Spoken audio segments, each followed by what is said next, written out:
welcome to For the Love of Nature, a podcast where we tell you everything you need to know about nature and probably more than you wanted to know. I'm Laura Fawks Lapole. And I'm Kim Baker, and today we're having a specialist battle. Yep, we have been waiting for this one for a while, and I'm so excited. We have two excellent specialists here with us today, and we are going to pit them against one another to see who has the better field, who has the more interesting species they deal with. I don't know if I'll be able to decide by the end, but I would love to hear feedback from people after all of this. So let's give a quick introduction to both of them before we get into our battle. Okay, so today we are joined by Steve Allain. He's currently a PhD candidate at the University of Kent, where his research focuses on the population dynamics of the barred grass snake and the effects of ophidiomycosis. Stephen holds a Bachelor's of Zoology from Anglia Ruskin University and a Master's in Ecology, Evolution, and Conservation from the Imperial College of London. Steve's main academic interests have been amphibian and reptile population monitoring and the influence of disease. Since 2018, he's been on the council of the British Herpetological Society and is intrinsically linked to amphibian and reptile conservation in the UK. So welcome, Steve. We're glad to have you. I'm glad to be here. Awesome. And then our other specialist is Josh, who you've probably heard us give a couple of shout outs to. He's the illustrator for our podcast, but he is also what we refer to as our bug guy. So let me give you a little background on Josh. He is a nature educator and insect breeder currently living in Texas in the United States. He has a bachelor's degree in animal ecology from Iowa State University, which focuses on animal behavior and nature interpretation. He primarily works in zoos, but also enjoys teaching and currently has 2 childcare jobs. In his free time, he likes to sculpt, play Dungeons & Dragons, and daydream about which bugs to get next. So welcome, Josh. Good to have you with us. This is going to be awesome.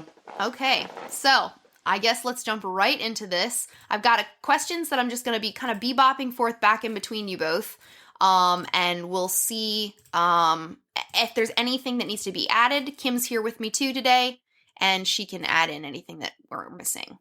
I'll really dig down and get the tough questions. Good. Alrighty. Okay, let's start with Steve. So Steve, how long have you been in this field?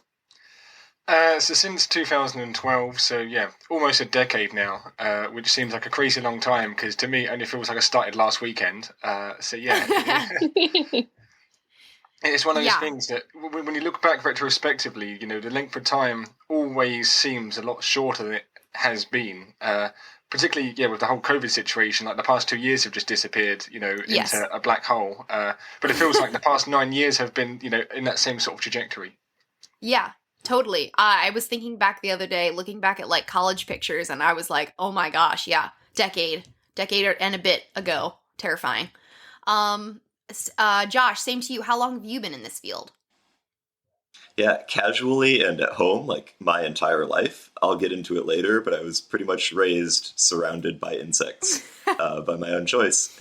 And professionally, I've got about 6 years of experience in zoo outreach. 3 of those are at AZA zoos and the Iowa State Insect Zoo. Okay, excellent. So you both have been in the field that you're in for a while.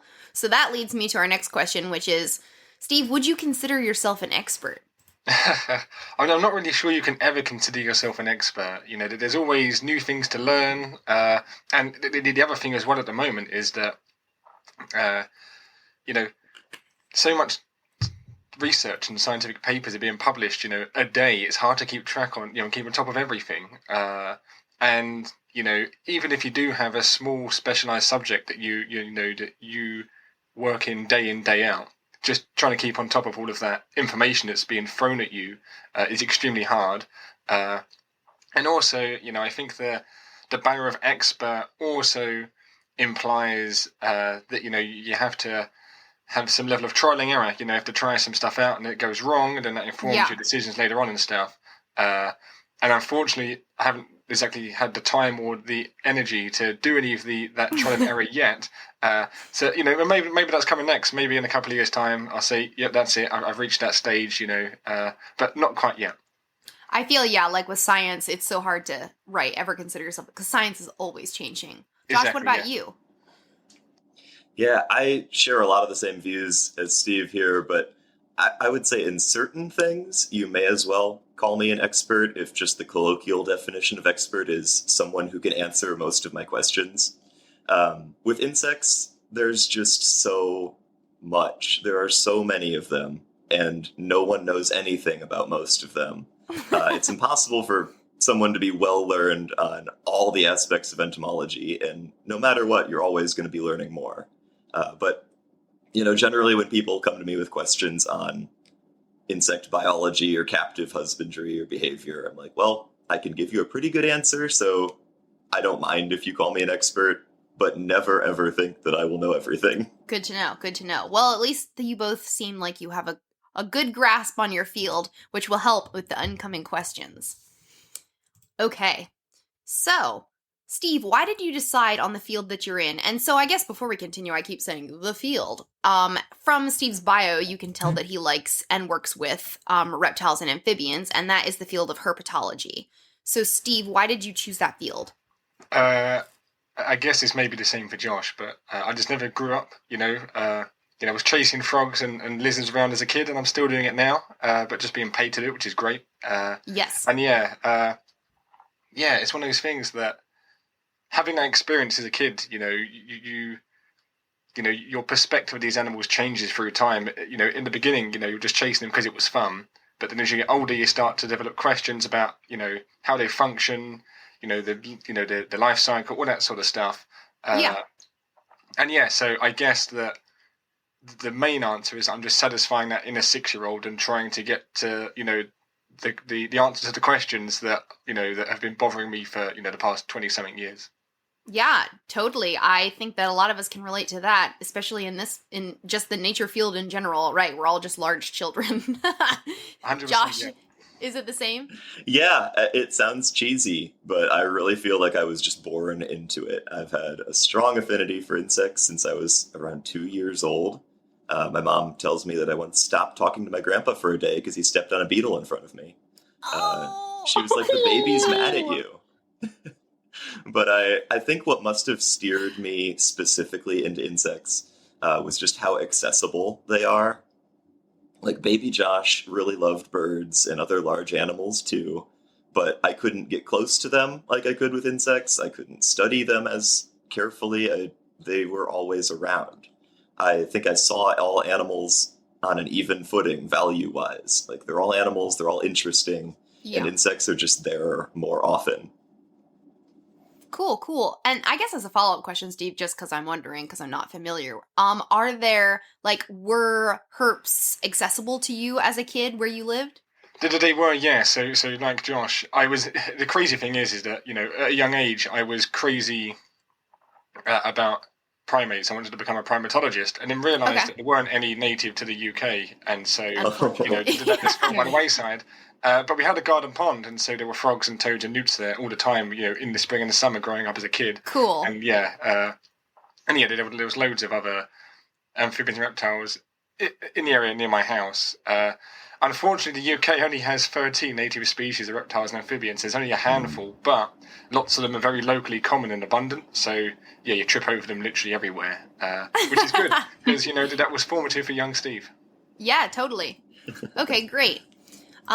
Next question is, Steve, when you tell people that you're a herpetologist, and then when they ask you what that is, and you say that you study reptiles and amphibians, what is their reaction?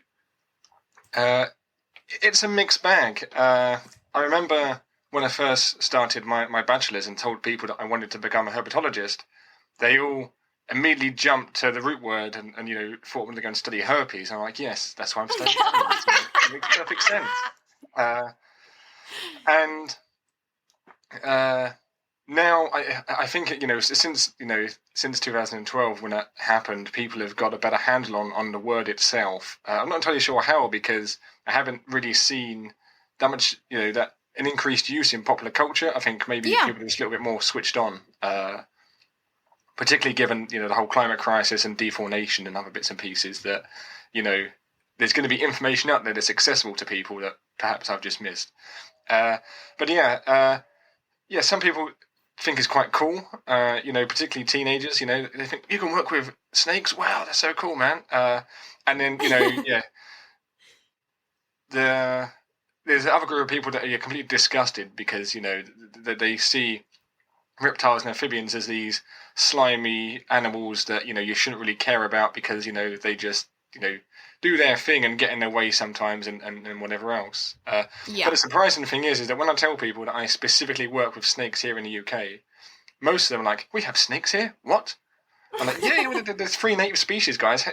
Okay, the probability of finding them is extremely low, which is probably why people haven't, you know, I think this is one of the reasons why people are scared of snakes, is because you can't see them as easily as, you know, birds or mammals. You know, if I've never seen a bird before, yeah. If I've never seen a bird before, and, you know, I went to, you know, a woodland and saw a crow or something else that was quite large and intimidating, I'd probably be scared as well. You know, So I think that those lack of positive interactions, you know, sort of create this sense of fear. And especially, it doesn't help that the media and you know, film and TV just, you know, reinforces that. But yeah, so it's a mixed bag.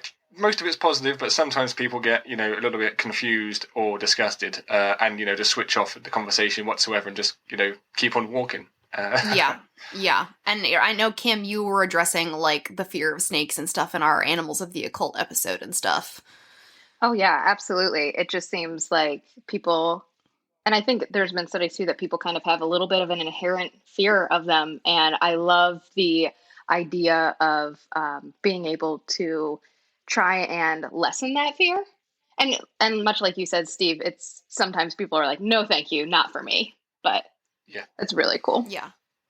Steve, how big is the biggest native snake that you guys have? So the biggest native snake is my study species, the barred grass snake, and it grows to 1.8 meters in length. Although most individuals are about a meter in length, so, you know, they're not huge. But if you've never seen a snake before, then, you know, it's, you know, anaconda sized, I guess. Right. No, and that just reminds me. I was interviewing a wildlife rehabilitator around here once, and she was specifically rehabilitating birds of prey, and she said she got a call once from someone who said that they had found a bird. They didn't know what kind it was, but it needed help, and she was like, okay. And they're like, it has talons, like, it's definitely a bird of prey. She goes to pick it up.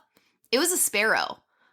That sparrow had talons. But I guess if you'd never seen a bird of prey before or talons, then just like that snake, it must be, like, legitimately terrifying. Oh, man. Okay, Josh, same to you.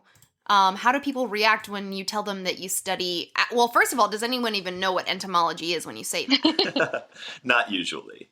I actually open up a lot of my education programs with, my name is Joshua, and I'm an entomologist. Raise your hand if you've ever heard that word before. Yeah. And a lot of kids and adults both will not raise their hands. But especially, like, adults are usually much more suspicious than kids. I'll bring a bug out at a show, have something out in my hand, and the kids will all swarm me, and the adults will pretty often just leave the room. And what really breaks my heart is when they try to convince the kids, don't go near that. Yeah. That's gross. They tend to be suspicious that it has value and that it's even interesting to start with.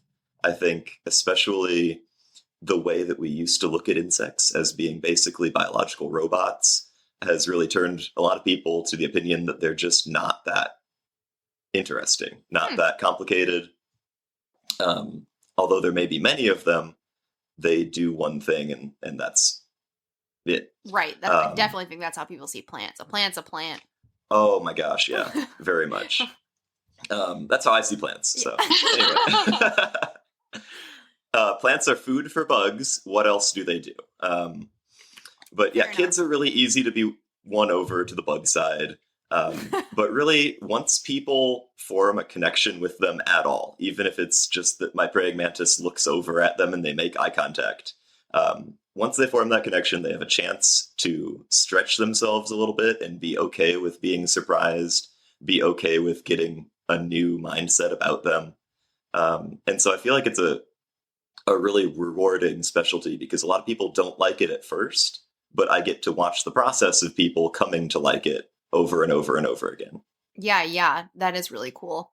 I I like that you both two have like your prime audience. Like Steve's got the teens and Josh has the little kids.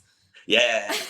You gotta catch them early. We gotta team up. After we thrash each other in this battle, we will team up together. If I survive, I'm definitely up for that. All right. Next up. So Josh, we'll start with you this time. How many species, like if somebody wants to say, I'm an expert in entomology, how many species are you supposed to have learned? Oh, man. Well, if anyone says they're an expert in entomology, they are a fool. That is just something that they've proven.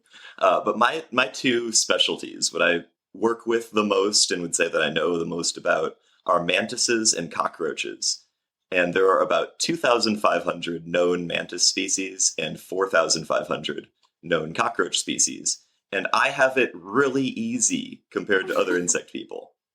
There are 400,000 different beetles alone. Ugh. That's just beetles. And so generally, it's good to have, for entomologists, it's good to have a working knowledge of like the 100 or so most common insects in your general area. You know, what are people going to find in East Texas that they are going to ask me about? I want to know those insects. And then an additional 60 to 80 hobby species that I either breed in captivity or will encounter in other people's collections. That's an impressive working knowledge. It's a lot. Yeah.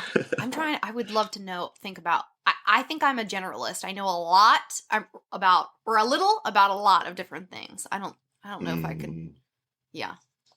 Yeah, it takes up way too much space in my brain for anything else. It's like if I forget something, I forgot your birthday. Sorry, brother. You know, it's this bug knowledge taking up that spot. There's no room for anything else. Steve, what about you? How many species are you expected to know as a herpetologist?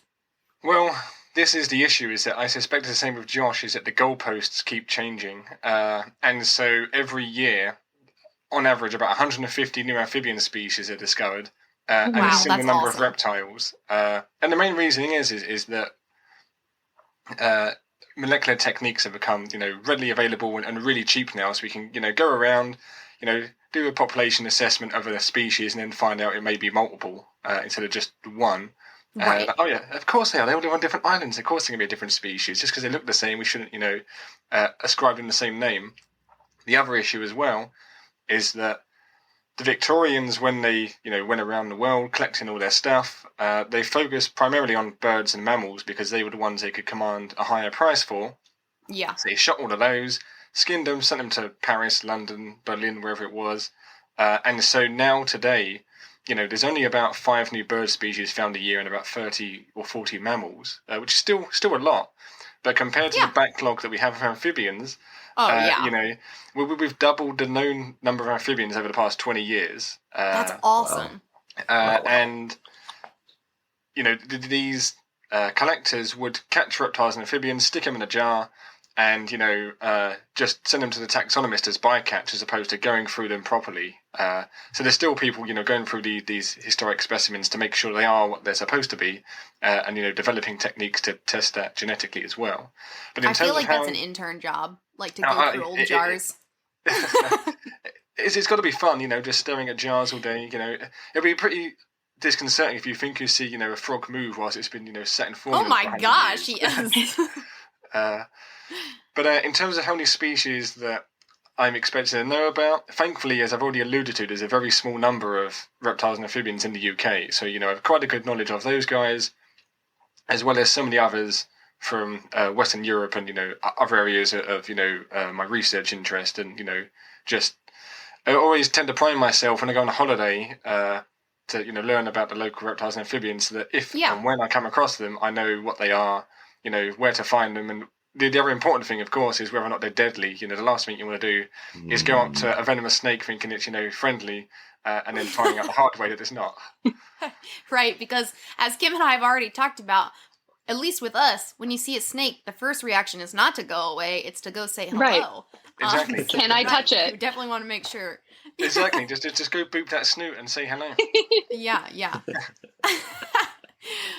Okay, excellent, excellent. Oh, and I guess also another follow-up question, Steve, is your species of the grass snake, is it only found in the UK or is it elsewhere? It's not no, so it's found in Western Europe. Okay.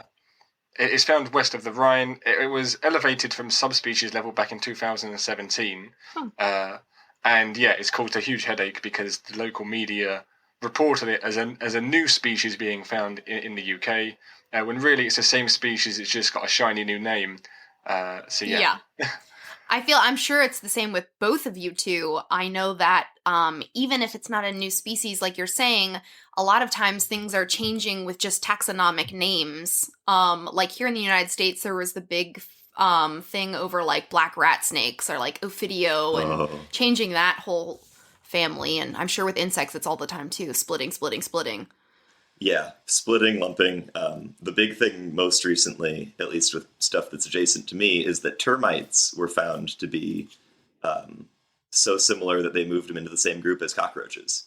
Oh. And so What? of the 4,500 roaches, about 1,000 or so of those are termites. The more you know. Okay, Josh, do you have any special projects that you're currently working on that are related to your field? Yeah, I'm working with some other breeders in the United States and worldwide to establish reliable captive breeding procedures for a few dozen mantis species. Cool. A number of these are in danger of habitat loss and other human-associated sorts of threats.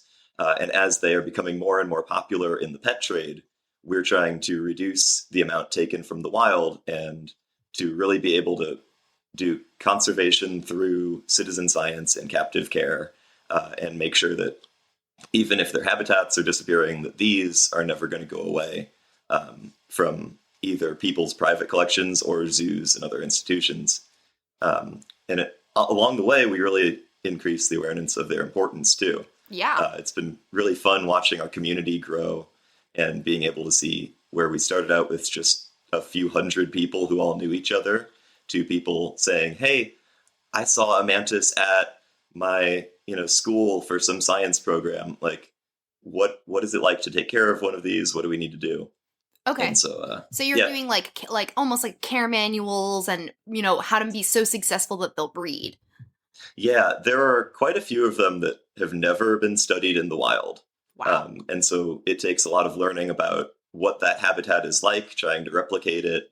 And we're seeing new behaviors. We're seeing new social behaviors and pheromone associated behaviors, and even just their reactions to UV light versus incandescent light.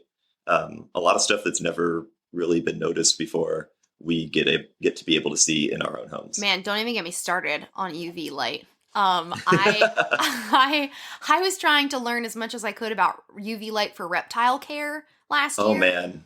Dude, that's a deep dive. There's just nothing. No, only and really the UK is the leader in knowing about UV light. Like there's a vet there, Fran, is her first name. Oh yeah. She's amazing and she's leading the research. I can't believe how little is known about UV light with reptiles. Sorry. Yeah. Oh no, I was gonna say, speaking of reptiles, what? Yeah. No, we have an expert here.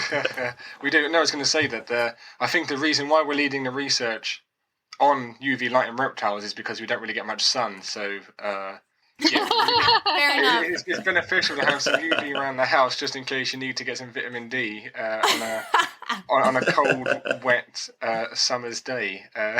So true. So right, and with that in mind, so. Steve, do you have any, well, you've already alluded to your research, but can you tell us a little more about it? So, I'm working on another project as well as my research, so I'll tell you about both. Oh, true, yes, So my double research, I've just finished my third and final year of data collection for my research, so I've been,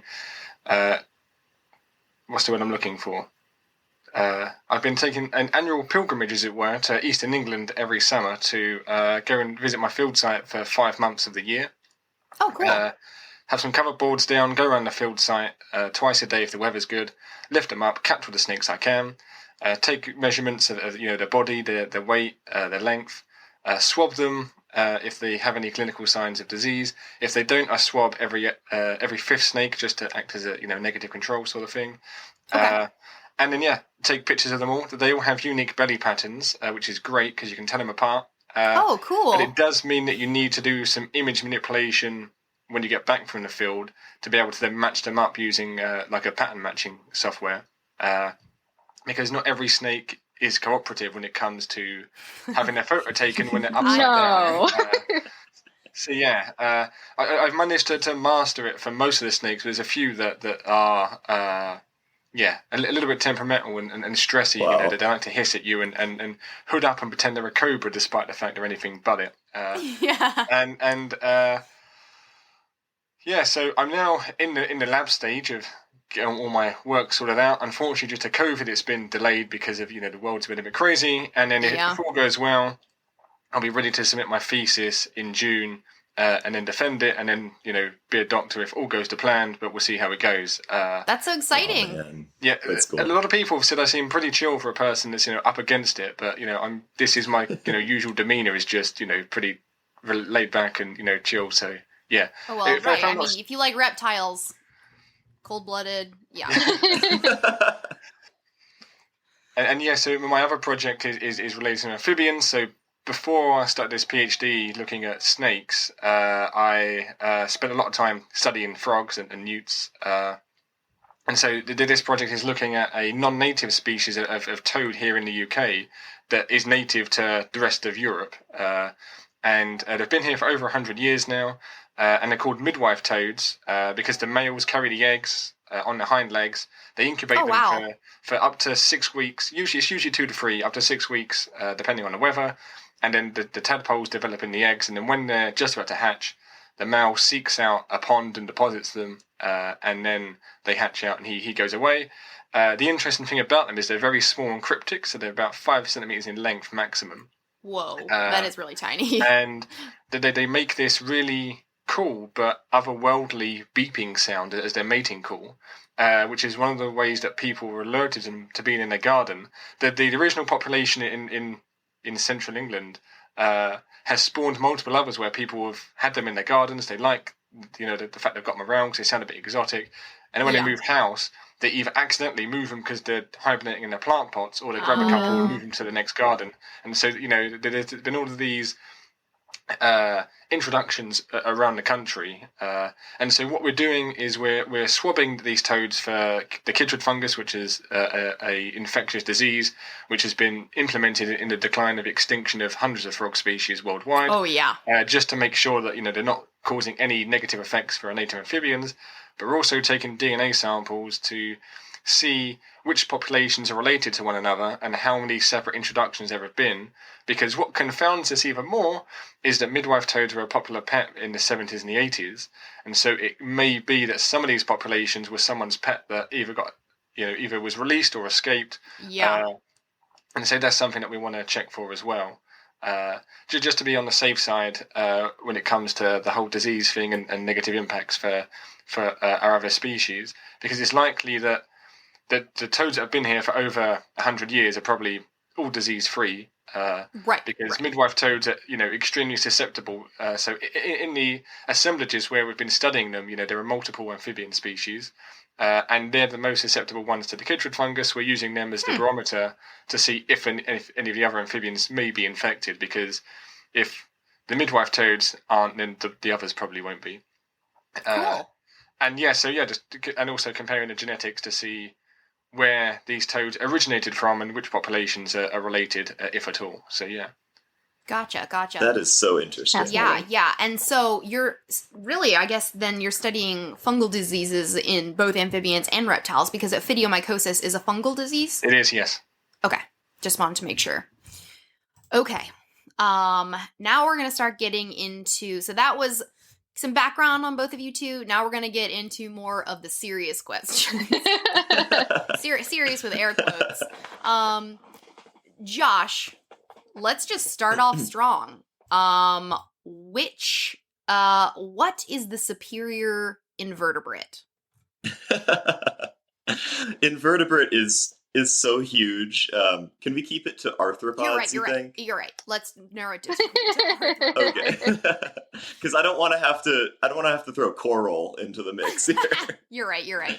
But yeah, arthropods. For those of you unfamiliar with the word, an arthropod is anything with a jointed exoskeleton. So this means insects, spiders, crustaceans, centipedes, millipedes, all those kinds of friends. And just from a numbers game, insects are by far the best class. They have been extremely successful at colonizing pretty much every land environment, up to the top of Mount Everest, to the ice peaks of like Antarctica, and just everywhere in between.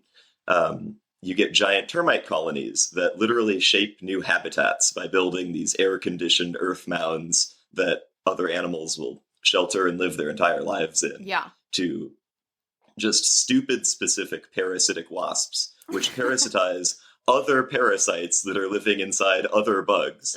And then there are 2-foot-long walking sticks who are pretty much impossible to spot in nature and have been found once. And we're like, yeah, I don't know if this is the biggest one or if there are bigger ones out there instead. Wow. I just learned yesterday about a spider that lives in the Himalayan mountains and is probably the highest living animal on Earth. Yeah, it's nuts. And it's a spider. It's like, so this spider clearly eats something else, which must be up there. Yeah. But yeah, they just do it all, and we really couldn't live without insects. Okay. But I am going to give an honorable mention to crustaceans. Laura and Kim are aware of my strange fondness for crabs. But they have the ocean under lock. They dominate the ocean, and they give a strong land presence in some habitats. And they're just so cute and charming and chunky, and I love them. Isn't there like an ongoing joke that everything is going to turn into a crab at some point? There is. There's an evolutionary trend called carcinization, which is, it's a little hard to look at as just a coincidence. The crab body plan is very successful. And so there's a lot of animals that we call crabs, which are not true crabs. Okay. Like horseshoe crabs and hermit crabs. And then there are very crab-like insects and sea spiders and other things that, like, they just figure out being shaped like this is a good shape. Interesting. I look forward to becoming a crab. Crab people. Our editor, Kim, who is now a crab. Jeez. Okay, Steve, which is superior, reptiles or amphibians, and why? Reptiles are superior. You know, they evolved the amniotic egg and, you know, broke that tie with water that amphibians still have, you know, from their fish ancestry. Right. Bit of a crutch. And in my mind, of the reptiles, the snakes are the most superior ones. Not just because I'm studying them, but because, you know, they're crazy diverse, you know, and the fact they don't have any limbs, yet they're still able to, you know, catch and consume prey. They can still climb trees, you know, they can dig underground, they can swim, you know, they can do all those bits and pieces that any other species can do without having any limbs, which is just insane. Yeah. And of course, you know, I think at the current standpoint is maybe just under or just over 4,000 snake species. There's quite a few out there. And of those, about 600 are venomous. And yeah, you know, venom is a very interesting, you know, adaptation to have. You know, obviously some of those snakes like inland taipans and, you know, black mambas are infamous for having extremely deadly venom. Right. But there are others out there which is less potent. And at the moment, there's a lot of research looking at finding novel pharmaceutical drugs within the venoms of different snakes and other venomous animals as well. Because, you know, they are just a natural pharmacopoeia of antimicrobial drugs, of targeted cell-killing peptides and proteins and everything else. So cool. I know, of course. And, you know, in our modern age where our antibiotics are slowly becoming less and less effective, True. you know, it makes perfect sense to conserve these venomous species because, you know, the next cure for you know, cancer or an antimicrobial drug could be, you know, sitting there waiting in their venom glands, waiting for us to find out and put to use. No, that's awesome. And there's a lot of research too on, you know, what even is a venomous snake, right? Like, isn't there a debate on whether certain species of garter snakes are venomous? There is a lot of research. So back in the early 2000s, there was the erection of this group called Toxicophora, which encompasses all of the squamates. So, well, not all of the squamates, most of the squamates, and a few other lineages of reptiles. which basically proposes that at one point they were all venomous, and since that point, some of them have lost the adaptation of venom, and that technically even large snakes such as pythons and boids could be venomous, because venom is just a super crazy form of saliva essentially. The venom glands evolve from salivary glands, and those snakes, whilst they may not be producing any proteins to help kill their prey or destroy their cells or immobilize them, because they tend to go for quite large prey, their saliva is more of a lubricant to help them to just tackle those larger prey species without having the use of their arms or able to grasp a knife and a fork. So yeah, there's that argument, and yeah, it's one of those things that is constantly changing, and sometimes it's hard to keep on top of. Just like most fields of science, it also tends to be fueled by people's egos and how much research they can command, how much funding they have, and all that sort of stuff. But yeah, it's definitely interesting, and I think that as these techniques, the molecular techniques that we're using to look at the proteins and other bits and pieces within venoms become even more cheaper and really available, that we're probably going to find out that technically maybe some of the species that we thought were non-venomous are venomous, because we're able to detect those tiny traces of proteins in their saliva or whatnot, which at the moment the technology just isn't sensitive enough to detect at the moment. Right. Awesome. Okay, so insects, superior arthropod, and reptiles, superior to amphibians. Okay, well, since we did talk a little bit about legs, Josh, is it better to have lots of legs or no legs at all? This is such a great question. I think unless you're trying to do very specific things like worm things, I would say legs. And personally, I think a lot of worms would probably benefit from legs of some sort too. They just probably want to keep skipping leg day, don't want to bother evolving them. Steve, do you have a rebuttal? Legs or no legs? I'm going to say no legs. And again, it's the snakes that, pin it down. But also, there are a number of species of lizards which are legless that have lost the ability, just lost their legs altogether. I was going to say lost the ability to grow legs, but, they're just ditched altogether. It's like they just left them on the side of the road and just, slithered on down the path. They really skip leg day. Oh yeah, maybe that's what happened. They just thought, no, I won't go today. I'll do it tomorrow, and they keep putting it off, and then they just don't ever go, and so their legs just atrophy and fell off. That's the consequence of skipping leg day. You'll just lose your legs.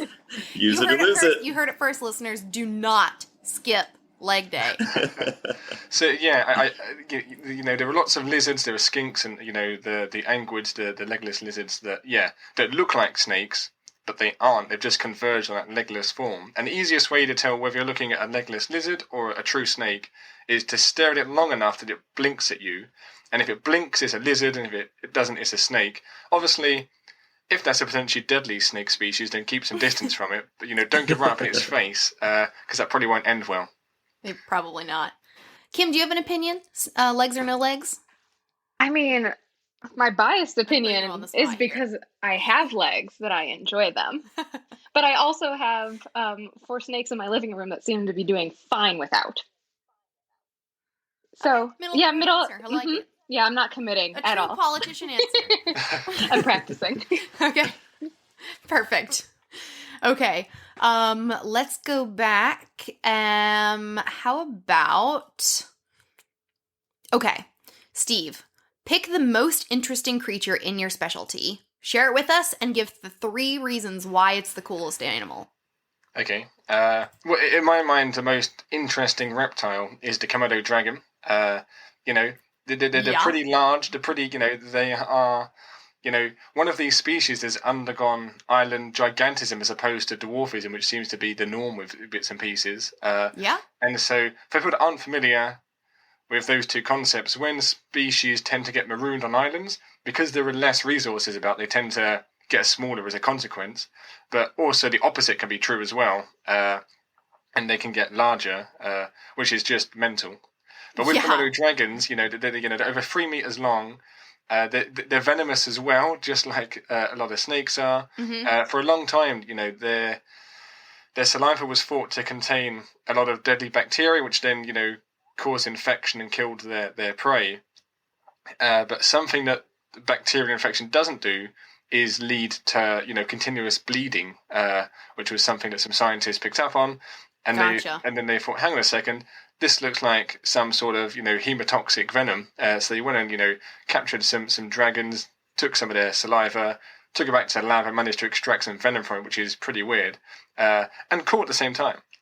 Wow. I think the craziest thing about Komodo dragons is the fact that they don't rely on the same sex chromosomes that we do. They don't have XX and XY, but they have ZW and ZZ chromosome systems, which means that when females colonize new islands, they can produce offspring parthenogenically, but they're all male because of the quirk in their genetics.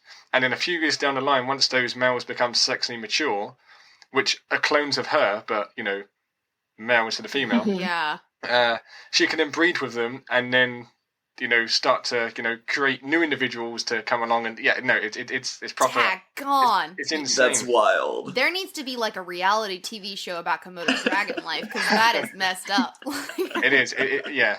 I can imagine it now, just a family of Komodo dragons on Jerry Springer. And, yeah. Who's the father?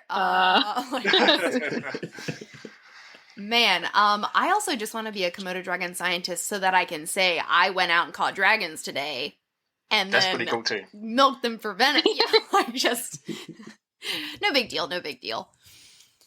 Dang, that is an arguably amazing animal. Josh, can you top it? What is the most interesting creature in your specialty? So I was in physical pain trying to choose this for a while.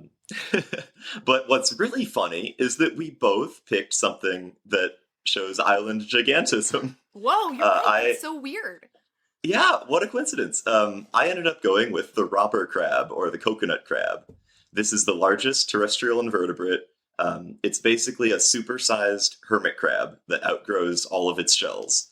And they can get a leg span of about 3 feet long.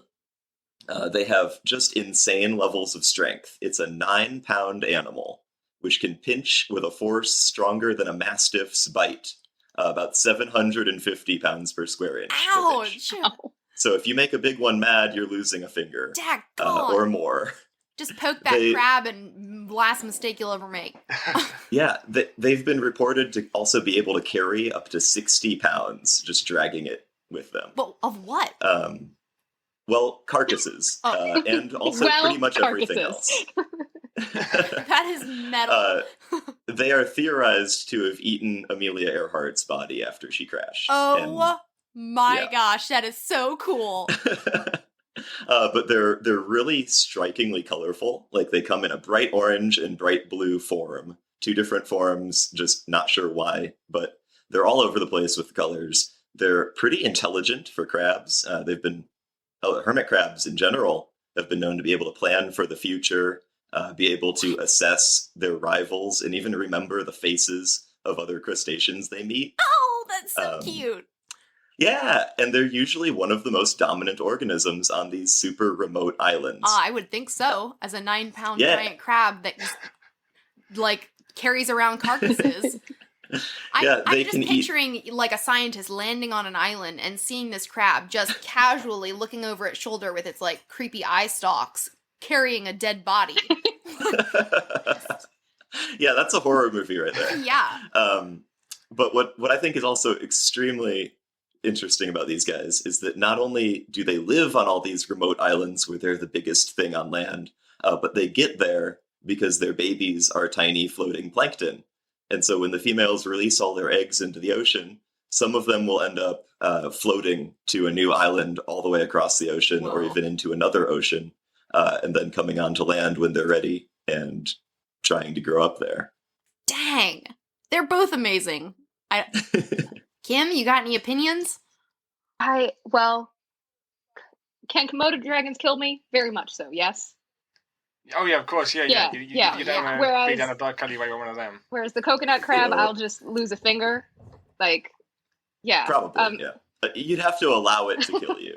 I'd have to make the foolish choice Death to be by- 2% less intelligent than the crab. Yeah. I think either way, it would look amazing on a tombstone. Death by Komodo dragon, badass. Eaten after death by a robber crab, still cool. Crab took my carcass. It's a fun way to go. Yeah. Yeah. Oh, man. Oh man. Okay. Let's move on.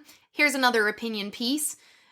Josh, you get to go first this time. Which adaptation do you think is the mother of all adaptations? At least regarding your animals.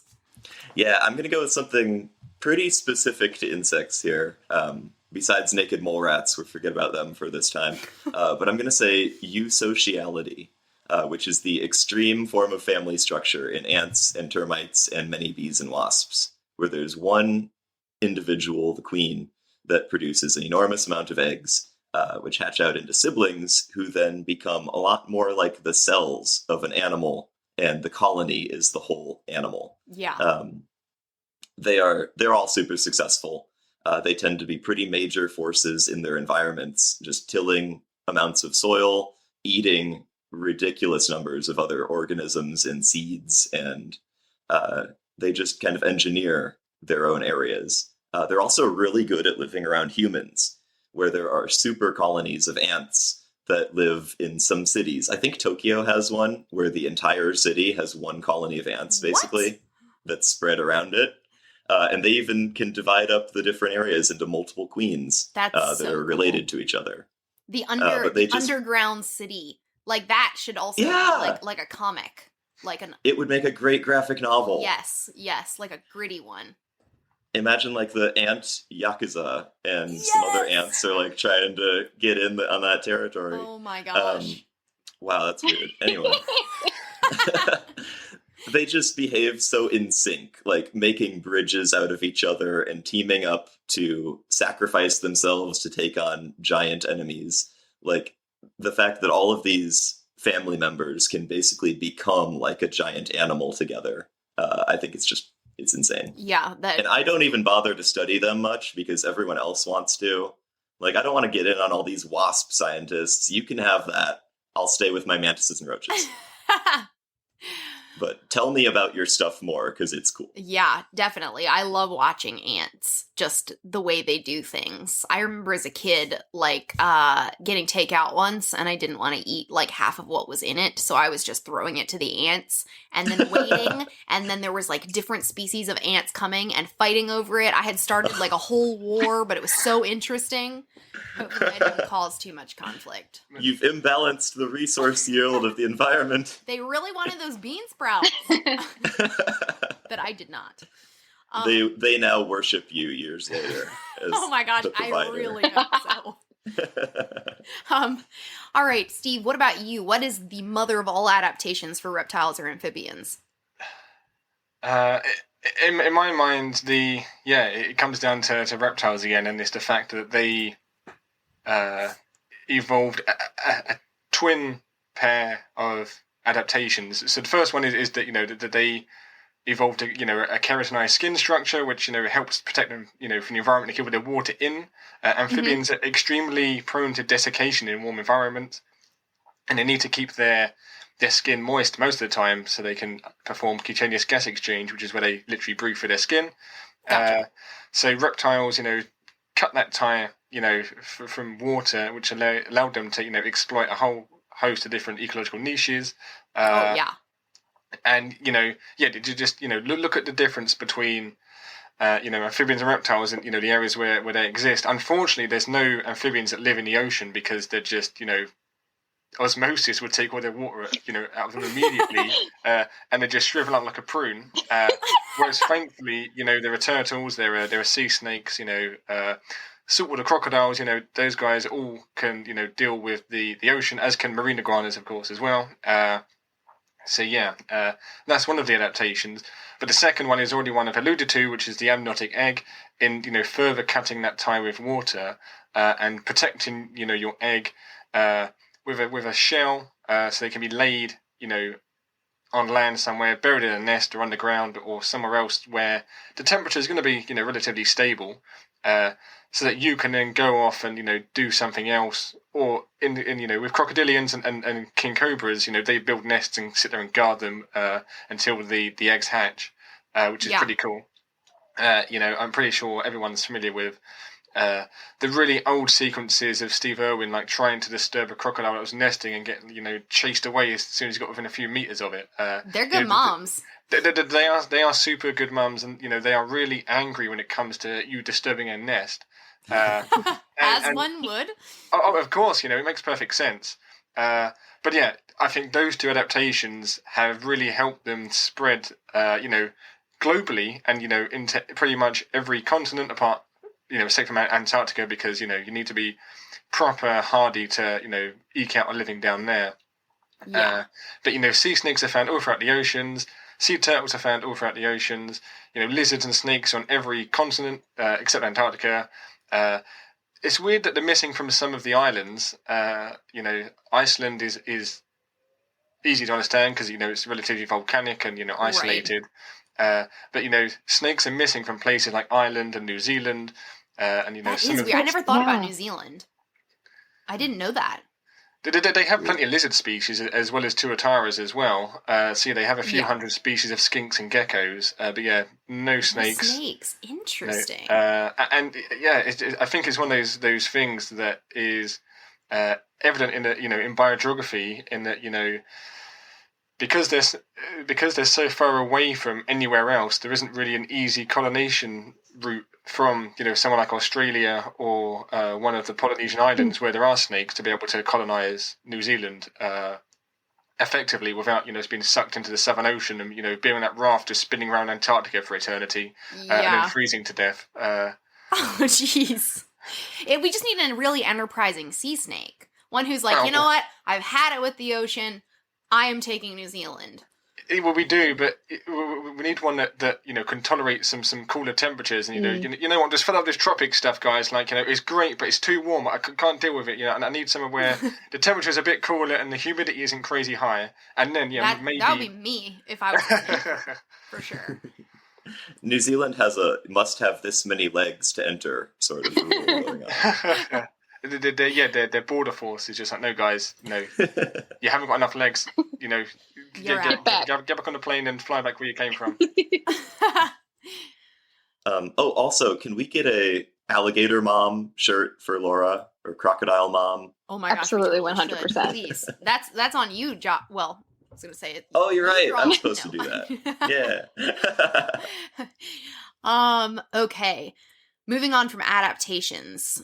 I like this next question. Let's go with Steve. What's the worst thing that can happen to you when you're studying species in your field? You can take this however you want. This is an interesting one. Personally, with my study species, like many snake species and other reptiles, that they tend to produce a very foul-smelling musk. When you handle them, there's like an anti-predatory behavior. It smells bad, it tastes bad, and do you know from personal experience? Oh, definitely. There have been times when snakes have been musking and like helicoptered their town. It's gone all in your face. And oh my gosh. Yeah, it wasn't pleasant. But it's got to the point now where I've caught so many grass snakes I can no longer smell grass snake musk. And well, that's beneficial. Prior to the COVID-19 pandemic, I'd go straight to the pub after a day in the field, just have a quick pint before going home, having a shower, cracking on with the rest of my day. And there were times when I'd go into the pub and everybody would turn around because they could obviously smell the musk on my clothes that I couldn't. And I'd be like, I need to go home and shower first because I'm covered in grass snake musk. I think it's one of those things that if you're exposed to something for long enough, it just becomes normal to you. Totally. And to me, I don't know what's going on. We went into this village pub and got all these eyes staring back at me, and then because there's me thinking they could be xenophobic or something, and then all of a sudden it dawns on me, I'm covered in yellow grass snake musk. That's exactly what it must be. Went home, came back half an hour later, and everything was fine. But yeah, so that's one of the risks. I think the other risk is that you can get carried away a bit too much. I'm sure this is the same for Josh. Obviously fieldwork has all of their risks. You have to try to minimise those as best you can. But there are some times when I've been out and about doing things and trying to find a species, and I don't care what the weather's like outside. It could be hammering down with rain. If the temperature's right, I'm going to be out and try to find something. And so you keep on going until you do, just to make it worth it. Because quitting and not finding anything is worse than just finding one of whatever it is you're looking for. And so there have been times when I've been out in torrential rain from 9 o'clock in the evening to about 6 a.m. in the morning, trying to find toads, to no avail. But I wasn't committed to give up and say there's none here. I needed to find at least one to make that journey worth it, and to just be happy that I was out there. So potentially give yourself hypothermia and whatever else in the process. I can't imagine your poor parents. This was when I was at university, so they were hundreds of miles away. So yeah. I can just imagine parents being like, "Here, catch your death cold out there." At least that's what they would say here. You've got to have some level of self-restraint and know when to call it quits. Josh, can you relate? What's the worst thing that can happen to you while in the field? I tend not to tell my parents when I'm going on my insect expeditions, but I'll tell them after I get back. So there are very, very few arthropods which can kill people. Everyone is all hyped up about the tiny number of ones that can. Yeah. And I have cared... Yeah, exactly. I have cared for a few of the lethal species before. And it's not any harder than a safe one as long as you use common sense. So there's really not much risk of getting killed. Even if you have a deadly scorpion, if you are smart about it, you're going to be okay. I love how you're selling this. I'm just imagining parents out there being like, their kid tries to be like, listen, Mom, caring for a deadly scorpion is no big deal. I just have to be smarter than the only scorpion. Problem is that, for me anyway, it's boring because you can't interact with that animal. I only keep safe stuff because I want to take it out. I want to show it to people. Yeah. And if it can kill you, you can't really do that. Well, you can, but not for long. Yeah, everyone will yell at you for making it so much worse for the people who keep safe stuff because you were irresponsible with a dangerous one. But probably greater than any personal health risk is the risk of introducing an invasive species if things escape or if you're a dork and let it go. This is personally overstated as well. I have a big rant on bug law and how draconian it is that I could get into, but I won't. Bug law. But the facts are that if something does become invasive, it can be a really bad tragedy for the local ecosystem. And since a lot of insects are good at surviving in a variety of environments and are very fertile, it does just take one person letting some stuff out into their backyard for a new invasive species to be all over the state in a few more years. I had a terrible... I'm sure that I didn't, but at the nature center, we feed our reptiles superworms. And, I found a beetle in the building, and I don't kill insects, so I just let them go outside. And then later I looked up, and I was like, oh my gosh, that was a darkling beetle, one of the superworms. They're not native to here. What if I just... And I had this horrible thought that I just introduced superworms to the ecosystem, but it was just one. We do have some super similar looking darkling beetles in the Allobates genus that it could have been. Okay, well, hopefully. But even if it was a superworm, they're introduced in a lot of places already. Sure. So yeah. But yeah, that's something that I have to battle because it is a legitimate risk in a lot of cases. If you live in Iowa where there's winter, nothing exotic is going to make it through that. But in Texas, I actually do have to make sure that my mantises, my roaches, my grasshoppers, everything is contained because I don't want it getting out and potentially spreading. Do you have flappies on your door, like those little in a butterfly house? I don't currently because I'm in an apartment, but when I get a house someday, I would love to be able to set up a chamber like that. That would be really cool. Yeah. Okay, let's see. Josh, if you had to take one species with you on a spaceship leaving a dying Earth, what would you take? People are gonna hate this answer. I'm gonna love it. I would take some kind, I don't know which one yet, but some kind of roach. Of course. And yeah, here's the reasons. Number one, Wall-E. We saw how great it went for Wall-E with his roach buddy. But they are really good survivors themselves. They can survive on low nutrient foods. They can survive on bacterial film. Like, they're great at living. Many of them produce their own antibiotics, which, cool. Steve mentioned earlier with pharmacology and animals, this can have human use if we can figure out how to milk roaches for their antibiotics. Milk them? Yeah. And they're also really nutritious. They're super good for other animals to eat, and they can be prepared for humans too. And so we wouldn't like it at first, but they could really help us survive over the long run as livestock, medicine, companions, all sorts of stuff. That's a legitimate answer for taking something. Steve, what about you? What would you take from a dying Earth? I'd probably grab a giant tortoise of some description. Grab a young one, so they've still got plenty of years ahead of them, because I imagine that the space flight's going to be, a long journey. Just to have, a lifelong companion that's potentially going to outlive you whilst you're fleeing to another planet, just like the Final Countdown from Europe. But yes, unfortunately, you're going to have to try to get them used to the zero gravity, unless there's artificial gravity by that point. Trying to feed and water a giant tortoise is going to be a bit tricky in those conditions. Can you just imagine a tortoise just like floating through your spacecraft? Yes, I can. But exactly. Also, it would be really dangerous. Just have this huge, heavy animal just flying around, But and they poop a lot too. Yeah. I never did do anything because it was easy, so I like a bit of a challenge. I'm sure I could pull it off. I love that, so Josh, you can bring the practical insect that will, give us nutrition and antibiotics, and Steve will make sure that we have the correct social companion. Exactly. A tortoise would be a great companion on a space flight because I feel like they have very non-judgmental faces. Mm-hmm. And you could have a long conversation with a tortoise. Oh, it'd be so before cute. I got tired of you. It'd be so cute. So cute. And I think that they do good with I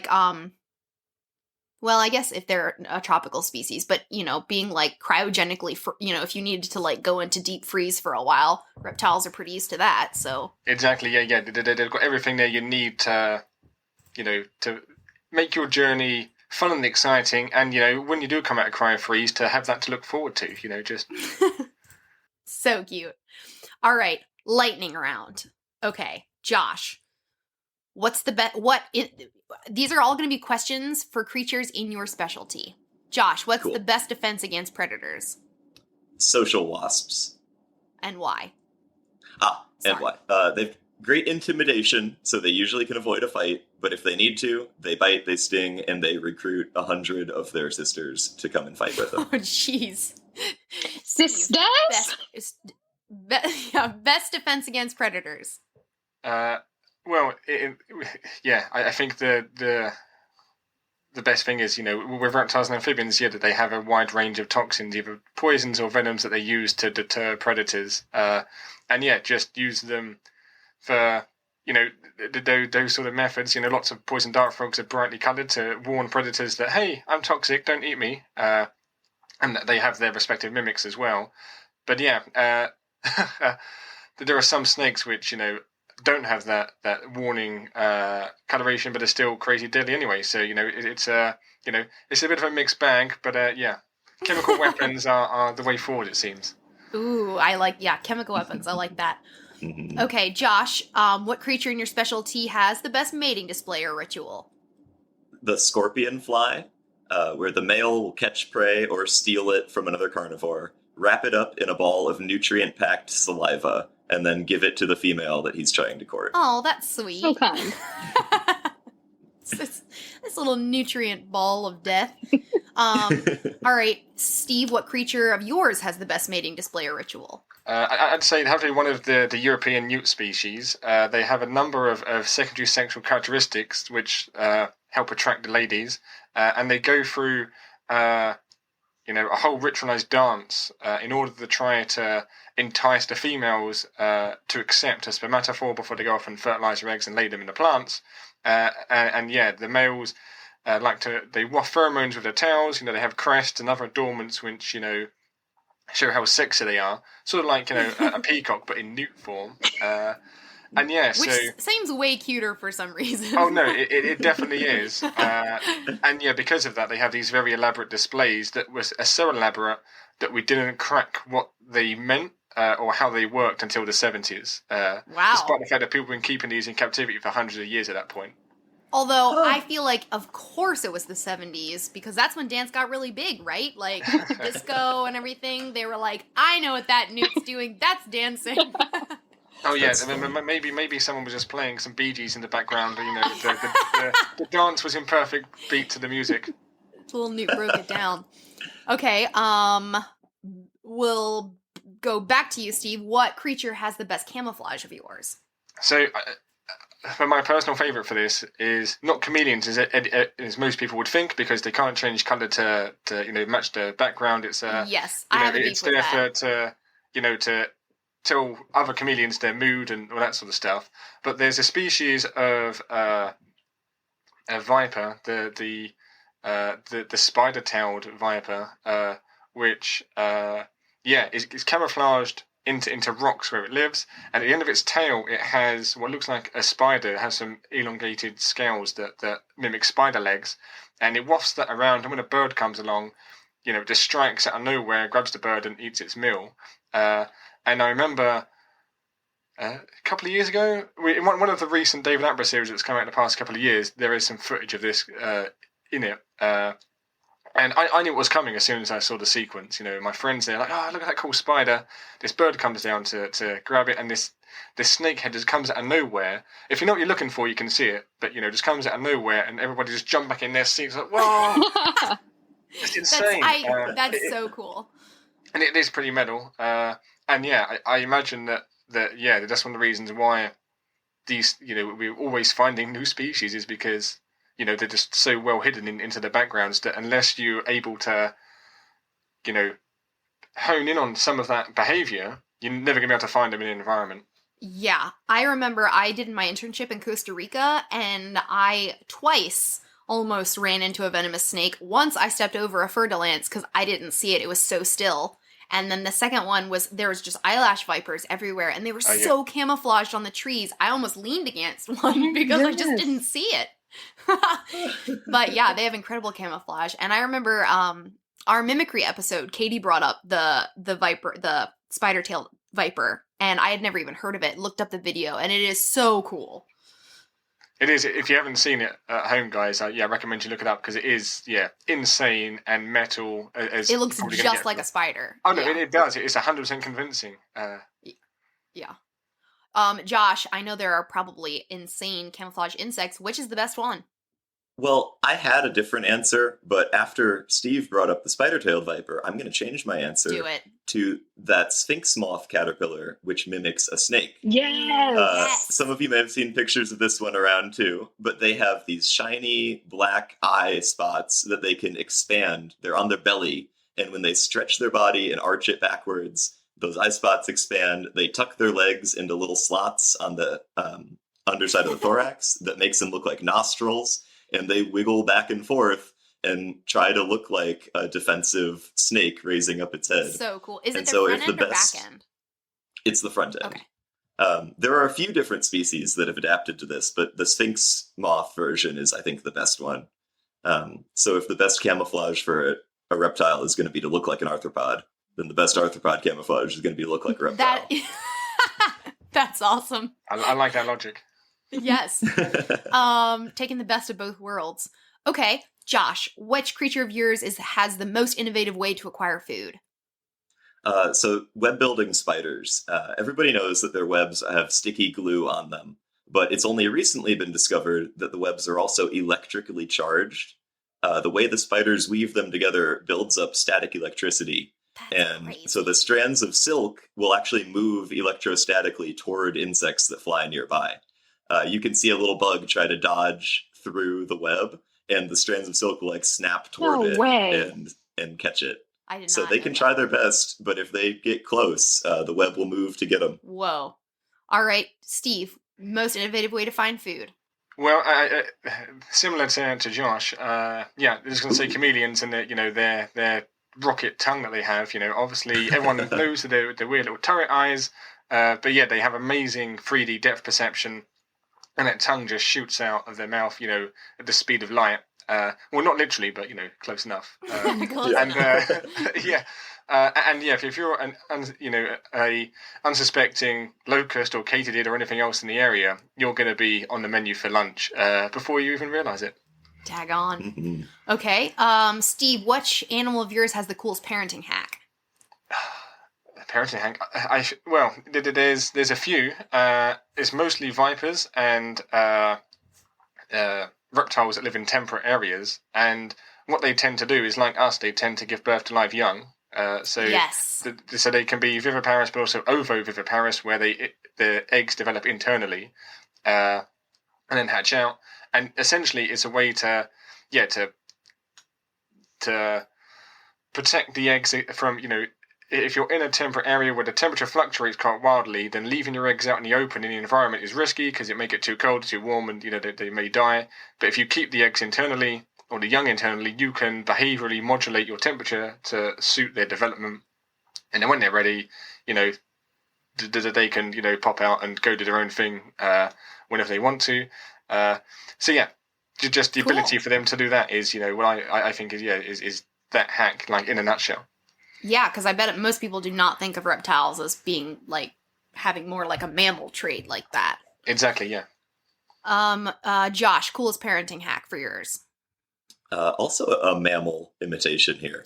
The pill cockroach, where the mom is armored and curls up into a ball like a roly-poly, and her babies cling to her belly, and they plug their mouths into these little glands on her underside and drink milk, basically, out of that. And so she can just shuttle them around, and whenever she gets in danger, then she wraps up in a ball, and the predators don't even know that she's got babies tucked inside there, too. Dang, so you can milk a cockroach. You actually can, yeah. It gives them every nutrient they need to be able to molt and grow their own hard shell later. I wonder how many cockroaches it would take to milk to make a glass to be able to drink. What would it taste like? I don't know. Probably Too not many good. Josh, what is the rarest, most sought after creature that you have? Oh, that I have? Well, so of your specialty. I've got a friend with these. It's the Malaysian dragon mantis in the Ooh. genus Toxodora. They are rare to find in the wild, even though they're about 7 inches long. Whoa. They're tough to keep alive, and they're practically mythical to breed. I know just one guy who's managed to do it more than once, and he lives in Malaysia himself. Wow. Yeah. Steve, what about you? What's the rarest or most sought after animal in your specialty? So there's a number of species out there which probably only have a single individual left because of, Whoa. the huge number of threats that amphibians especially face. So in 2016, we lost Tuffy, the last Rab's fringe-limbed tree frog. Tuffy? Oh, He was Tuffy. given the name because he was the last one. Oh. And he was housed at Zoo Atlanta Gardens, Oh. and passed away in September 2016. But I'd say one of the rarest is probably the St. Lucia racer. There's only 13 snakes known to exist. Whoa. Oh, man. So they are on the edge of extinction. Wow. And because of that, of course, rarity commands, commodity. And so I imagine that there's a number of people out there that, want one in their collection to say, there's only 13 of these guys left. I've got one of them, which to me is pointless because at least I have two so you can breed them. Right. Right. Yeah. They're aiming low. Man. Exactly. Steve, what's the best story or folklore that you have about one of your creatures? There's a few stories, but I think one of my favourites is that back in ye oldie times, thanks to Pliny the Elder and Aristotle, is that people used to believe that fire salamanders found throughout northwest Europe used to consume and eat fire. And the Nice. reason being is that Cool. it is really cool. The reason being is that back in those days, obviously, people go to the woodlands, cut down some forest to find some dead wood, take it back home, stick it in the fire to cook dinner, to heat the house, whatever else. And in the process, especially at this time of year, they'd come across these logs with salamanders hibernating inside them. The people wouldn't realise that the salamanders are there. So when they've put the log on the fire, it's warmed up. The salamander's gone, get out of here, and just seemingly walked out of the fire. And so it was also thought that fires used to generate salamanders as well, and all that sort of crazy stuff. But yeah, with the Greek philosophers being the people that they were like, there's got to be some crazy, metaphysical property behind this, as opposed to just coincidence. So yeah, people used to think that fire salamanders actually ate fire or were generated by it. Which would be adorable. So Little tiny wild. little dragons. It would be great, to start a fire and get a free salamander. That's one way. Either way, yeah. If you had pyromania, great, you'd have a load of salamanders. Yeah. Firewood sold at the gas station. Free salamander. Yeah, right. You don't need they don't even sell lighters anymore. You just have to buy a salamander or a newt. All right, Josh, what's your favorite folklore story? I'm just going to list A Bug's Life, the Pixar movie. It's so quality. It's pretty inaccurate. They have 4 legs, and the main character is a male ant. But I can forgive it because it's got great lessons, and it's hilarious, and I love it. That's adorable. Okay. All right, guys. Last question. Most controversial one yet. Steve, which is better, herps or inverts? And why? I'm going to say herps. Just, I know. Wait, what? I may be biased in opinion, but just like Josh said that plants are just food for insects, inverts are just food for most herps. All right, Josh, rebuttal. Why are inverts better than herps? Well, I think the question is misleading. Inverts are better than everything, not just herps. There are 100 of them for every niche. They're the only non-human animals who can do the large-scale pollination and waste removal and stuff. And they look absolutely crazy, so they inspire all the artists and engineers and movie monsters that you could want. All right, listeners. Well, you heard it here. We've got the herpetologist versus the entomologist. Which is better? I don't know. They both sound like they have amazing times. I want to go out with both of you in the field because I think Absolutely. So That'd be a real treat. All of us. Right, that's just the takeaway from this, is that we just need to go exploring with one another. Of course. If you guys are ever in the UK, let me know, and yeah, we'll. Oh, Totally. that'd be awesome. I'll book a flight now. And we do have some UK listeners. So if anybody wants to hit you up, Steve, is there a way? Do you want to? How can people find more about you and your work? So you can go to my website, stephenallain.co.uk, or find me on all of the socials at SteveO'Allain. Hopefully you guys can provide a link or at least some spelling for those guys, because my surname isn't the easiest for people to instinctively know how to spell after you say it. Yeah. Believe me, my last name is Fawks, but spelled like the British kind of way, so I have to spell it all the time. Okay, so if they want to come here to the United States and hang out in Texas with you, Josh, is there any way that they can find more information about you? Yeah, so my animal encounter gig, where I do Zoom and in-person animal educational experiences, is a Facebook page called Ask the Animals, Up Close Encounters. And then you can find me on Instagram at JoshByrne_Ask the Animals. All right, which we will definitely put both of your stuff in our description, and then we'll put on our own socials and link to you guys. Because I know, Josh, you also do like art and things like that people can contact you about. But this was amazing. This was everything I hoped. No conclusive answers. I just really wanted to see you guys duke it out, and I'm not disappointed. Oh, yeah. I was like, I need to find 2 really big nerds. Perfect. Coming from, with all respect, because Kim, I, and Katie are all giant Absolutely. nerds. So, But I have 3 snakes and a gecko in my apartment as well, so I can't say anything too bad about reptiles. Oh, I know. I was just gonna say, yeah, I'm sure. I feel like there's so much crossover between you both anyway. Yeah, because I know, Josh, that you also like herps, so I just had to make you choose your love today. We can just trash on fish together or something like that. Yeah, let's do it. Trash on fish. That's amazing. So if there is any oh my gosh, I'm losing the word for ichthyologist. If there's any ichthyologists out there that want to defend themselves, contact For the Love of Nature. We can set up another specialist battle. Yes. Fish versus mammals. Yes. All right, everybody. Well, thanks so much for listening. Check out all of our social stuff as usual at For the Love of Nature, FTLON podcast. And we have more great episodes coming up. Again, thank you, Steve, and thank you, Josh, for joining us. You're very welcome. And we Thanks, will guys. talk to you listeners next week. Bye, everybody.